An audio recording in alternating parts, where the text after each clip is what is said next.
नमस्कार दोस्तों, hit machine channel में स्वागत है। दोस्तों, हिट मशीन खेसारी लाल यादव का एक गाना आने वाला है। उससे पहले आप सबसे बात करते हैं। एक उनका गाना आज अभी अभी रिलीज हुआ है यसी फिल्म्स पर, मर्द बदल दूंगी, जो कि अभी तक जिन लोगों ने नहीं देखा है वो जाकर देख सकते हैं। बहुत ज़बरदस्त तरीके से वीडियो को शूट किया गया है।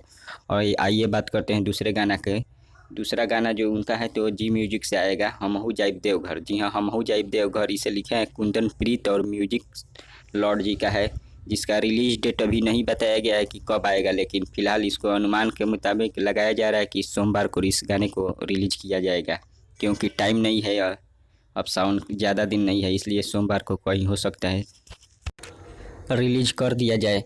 इसका डायरेक्ट हो सकता है वीडियो आएगा, क्योंकि ज़्यादा दिन साउंड नहीं है, इसलिए ऑडियो पहले अब नहीं आएगा। लगता है वीडियो डायरेक्ट आएगा। इसका अभी भी कंफर्म डेट नहीं बताया गया है, लेकिन जैसे ही डेट के बारे में पता चलेगा तुरंत बताऊंगा। तब तक बने रहिए वीडियो के साथ। धन्यवाद।